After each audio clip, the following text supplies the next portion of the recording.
देवर्षि नारद बड़े ही तपस्वी और ज्ञानी ऋषि माने जाते हैं, जिनके ज्ञान और तप की माता पार्वती भी प्रशंसक थी। एक दिन माता पार्वती भगवान शिव से नारद मुनि के ज्ञान की तारीफ करने लगी। भगवान शिव ने पार्वती जी को बताया कि नारद बड़े ही ज्ञानी है, उसे किसी भी चीज का अहंकार नहीं है। माता पार्वती को यह बात सुनते ही भगवान शिव ने बताया, एक बार नारद को अहंकार के कारण बंदर बनना पड़ा था। यह सुनकर माता पार्वती को बहुत आश्चर्य हुआ। उन्होंने शिव भगवान से पूरा कारण जानना चाहा। तब शिव ने बताया, इस संसार में कोई कितना ही बड़ा ज्ञानी हो, लेकिन श्री हरि जो चाहते हैं वो उसे बनना ही पड़ता है। नारद को एक बार अपने इसी तप और बुद्धि का अहंकार हो गया था, इसलिए नारद को सबक सिखाने के लिए श्री विष्णु को एक युक्ति सूझी। हिमालय पर्वत में एक बड़ी पवित्र गुफा थी।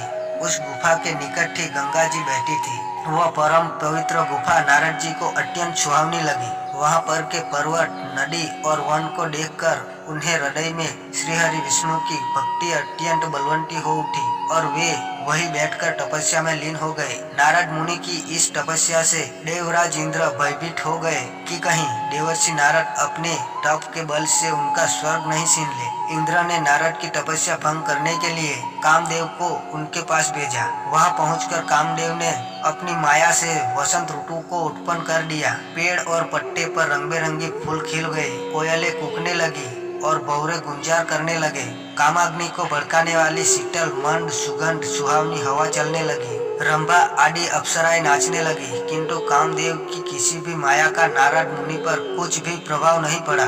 तब कामदेव को डर सताने लगा कि कहीं नारद जी मुझे श्राप ना दे दे। इसीलिए उन्होंने श्री नारद से क्षमा मांगी। नारद मुनि को थोड़ा भी क्रोध नहीं आया और उन्होंने कामदेव को क्षमा कर दिया। कामदेव वापस अपने लोक में चले गए। कामदेव के चले जाने पर नारद मुनि के मन में अहंकार हो गया कि मैंने कामदेव को जीत लिया। वहां से वे शिव जी के पास चले गए और उन्हें अपने कामदेव को हारने का हाल कह सुनाया। भगवान शिव समझ गए कि नारद को अहंकार हो गया है। शिव जी ने सोचा कि यदि इनके अहंकार की बात विष्णु जी जान गए तो नारद के लिए अच्छा नहीं होगा। इसलिए उन्होंने नारद से कहा कि तुम जो बात मुझे बताई है उसे श्री हरि को मत बताना। नारद जी को शिव जी की यह बात अच्छी नहीं लगी। उन्होंने सोचा कि आज तो मैंने कामदेव को हराया है और ये भी किसी को ना बताऊं। नारद जी क्षीर सागर पहुँच गए और शिव जी के मना करने के बाद भी सारी कथा भगवान विष्णु को सुना दी। भगवान विष्णु समझ गए कि आज तो नारद को अहंकार ने घेर लिया है। अपने भक्त के अहंकार को वे सह नहीं पाते, इसलिए उन्होंने अपने मन में सोचा कि मैं ऐसा उपाय करूंगा कि नारद का घमंड भी दूर हो जाए और मेरी लीला भी चलती रहे। नारद जी जब श्री विष्णु से विदा होकर चले तो उनका अभिमान और भी बढ़ गया। इधर श्री हरि ने अपनी माया से नारद जी के रास्ते में एक बड़े ही सुंदर नगर को बना दिया। उस नगर में शीलनिधि नाम का वैभवशाली राजा रहता था। उस राजा की विश्व मोहिनी नाम की बहुत ही सुंदर बेटी थी। उसके रूप को देखकर लक्ष्मी जी भी मोहित हो जाए। विश्व मोहिनी स्वयंवर करना चाहती थी, इसीलिए कई राजा उस नगर में आए हुए थे। नारद जी उस नगर के राजा के यहाँ पहुँचे तो राजा ने उनका पूजन करके उन्हें आसन पर बैठाया। फिर उनसे अपनी कन्या की हस्तरेखा देखकर उसके गुण दोष बताने के लिए कहा। उस कन्या के रूप को देखकर नारद मुनि वैराग्य भूल गए और उसे देखते ही रह गए। उस कन्या की हस्तरेखा बता रही थी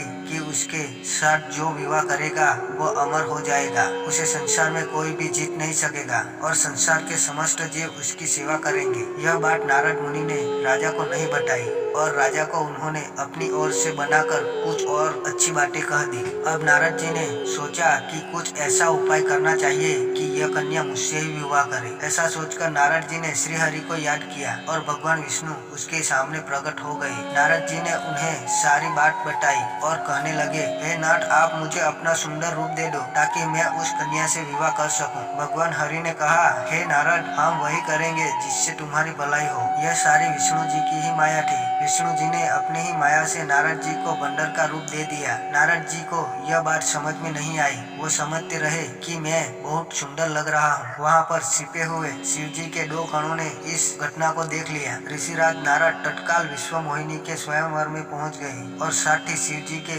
वे दोनों गण भी ब्राह्मण का रूप बनाकर वहाँ पहुँच गए। वे दोनों गण नारद जी को सुनाकर कहने लगे कि भगवान ने इन्हें इतना सुंदर रूप दिया है कि राजकुमारी शिव इन पर ही रिझेगी। इनकी बातों से नारद जी मन ही मन बहुत खुश हुए। स्वयं भगवान विष्णु भी उस स्वयंवर में एक राजा का रूप धारण कर आ गए। विश्व मोहिनी ने कुरूप नारद की तरफ देखा भी नहीं और राजा रूपी विष्णु के गले में वरमाला डाल दी। मोह के कारण नारद मुनि की बुद्धि नष्ट हो गई थी। राजकुमारी द्वारा अन्य राजा को वरमाला डालते देख वे परेशान हो उठे। उसी समय शिव जी के गणों ने ताना कसते हुए नारद जी से कहा, जरा दर्पण में अपना मुंह तो देखिए। मुनि ने जल में झांककर अपना मुंह देखा और अपनी कुरूपता देखकर गुस्सा हो उठे। गुस्से में आकर उन्होंने शिव जी के उस गणों को राक्षस हो जाने का शाप दे दिया। उन दोनों को शाप देने के बाद जब मुनि ने एक बार फिर से जल में अपना मुंह देखा तो उन्हें अपना असली रूप फिर से मिल चुका था। लेकिन भगवान विष्णु पर उन्हें बहुत गुस्सा आ रहा था, क्योंकि विष्णु के कारण ही